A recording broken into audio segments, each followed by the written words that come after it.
తాకట్లో ఉన్న మీ బంగారాన్ని విడిపించి ఆ రోజు ఆన్లైన్ రేటుకి కొంటాం. Sharma gold company.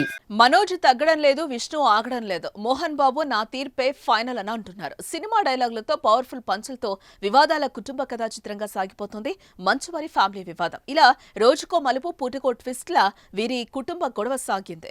ఎన్ని రోజులు వ్యక్తిగత గొడవలతో పోలీస్ స్టేషన్స్ చుట్టూ తిరిగిన వాళ్ళు ఇప్పుడు ఆస్తి గొడవలతో మీడియా ముందుకొస్తున్నారు. తన ఆస్తుల్లో ఉంటున్న వారిని ఖాళీ చేయించాలని కోరుతూ మోహన్ బాబు కొన్ని రోజుల క్రితం జిల్లా మెజిస్ట్రేట్ ను ఆశ్రయించారు. జల్పల్లిలోని తన నివాసాన్ని కొందరు ఆక్రమించుకున్నారని ఆయన ఫిర్యాదులో పేర్కొన్నారు. తాను కొంతకాలంగా తిరుపతిలోనే ఉంటున్నానని తెలిపారు.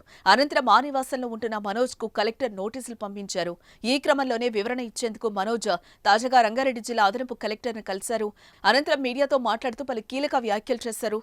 ఆస్తుల విషయంలో కావాలనే సమస్యలు సృష్టిస్తున్నారని తెలిపాడు. అలాగే విద్యానికేతన్ స్కూల్స్ విషయంలో కూడా అక్రమంగా ఫీజులు వసూలు చేస్తూ విద్యార్థుల తల్లిదండ్రులను ఇబ్బందులకు గురి చేస్తున్నారని, స్కూల్స్ కాలేజీల పేరు మీద లోన్ తీసుకుంటున్నారని, దీంతో ఈ లోన్లు కట్టడానికి ఫీజులు పెంచుతున్నారని సంచలన వ్యాఖ్యలు చేశాడు. అలాగే 200 కోట్లు పెట్టి కన్నప్ప సినిమా తీస్తున్నారని, ఈ సినిమా బడ్జెట్ ఎక్కడి నుంచి తెస్తున్నారో చెప్పాలని మంచు ఫ్యామిలీని ప్రశ్నించాడు. ఇక తాను తన కుటుంబ సభ్యులని ఇంటికి రానివ్వకుండా అడ్డుకుంటున్నారని, తప్పుడు ప్రచారాలు చేస్తున్నారని, అందులో ఎలాంటి వాస్తవం లేదని, ఇదే విషయాన్ని మెజిస్ట్రేట్ ముందు కూడా చెప్పానని తెలిపాడు. తమకు ఆస్తి తగాదాలు లేవని, మా విద్యాసంస్థల విద్యార్థులకు అన్యాయం జరుగుతోంది, విద్యార్థుల కోసమే నేను పోరాడుతున్నా, మా నాన్నను అడ్డం పెట్టుకుని మా అన్న ఆడుతున్న నాటకం, విద్యార్థులు నా కుటుంబం బంధువుల కోసమే నా పోరాటం, కుటుంబ సభ్యులందరూ కూర్చొని మాట్లాడుకుందామని రమ్మని ఎన్నోసార్లు పిలిచినా రావాలని చెప్పినా ఎవరూ రావడం లేదని వివరించాడు. జల్పల్లిలోని తన పాప ఇంట్లో ఉందని చెప్పినా పంపకపోవడంతోనే గొడవలు జరిగాయి. ఎన్ని కేసులు పెట్టినా తన పోరాటాన్ని కొనసాగిస్తా అని మంచు మనోజ్ ప్రకటించాడు. ఢిల్లీ, హైదరాబాద్ ఎక్కడికెళ్లినా కూడా తన పోరాటం కొనసాగుతుంది. చంద్రమండలానికి కూడా వెళ్లనివ్వండి, కానీ నా పోరాటం కొనసాగుతుంది. న్యాయం దక్కే వరకు నా పోరాటం ఆగదు అని మనోజ్ స్పష్టం చేశాడు.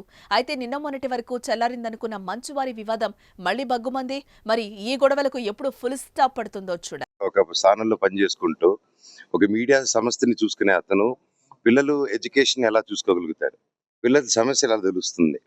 అండ్ మా ఊరోళ్ళు విలేజర్స్ అక్కడ తెలుగే అండి, హిందీ మాట్లాడరు అక్కడ మా ఊర్లో ఎక్కువ, తిరుపతి సైడ్. అండ్ ఇంకా పల్లెటూరుల సైడ్ అసలు రాదు. అండ్ వాళ్ళతో ఇంగ్లీష్లో మాట్లాడాలి, హిందీలో మాట్లాడాలని అర్థం కాక గిలగిలా కొట్టుకుంటున్నారు వాళ్ళు అక్కడ. అండ్ ఈ ప్రాసెస్లో వాళ్ళ దగ్గర క్యాషులు కలెక్ట్ చేయడాలు, ఇవన్నీ చేయడాలు చాలా కరెక్ట్ కాదు. అండ్ అండ్ రీసెంట్లో కూడా మేము క్వశ్చన్ చేసుకుంది, తీసుకెళ్ళి ఏవేవో సిగ్నేచర్లు పెట్టించుకున్నారు, ఏవేవో చేస్తున్నారు అందరితో. అండ్ హాస్టల్స్కి లోన్ రేజ్ చేసుకుంటున్నారు. అండ్ ఇవన్నీ నేను I have complete document. And why this misuse of it. And like cinema తీస్తున్నారు, దానికి 200 కోట్లు ఖర్చు పెడుతున్నారు, అది ఎక్కడి నుంచి వస్తుందని కూడా తెలియట్లేదు.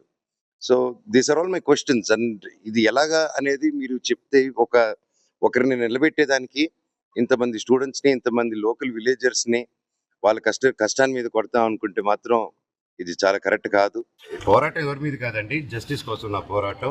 అండ్ దీనికి కూడా ఈ వాట్ ఎవర్ మీరు అడిగిన క్వశ్చన్ కూడా వాట్ ఎవర్ కలెక్టర్ గారి డిసైడ్స్ విల్ ఫాలో దట్.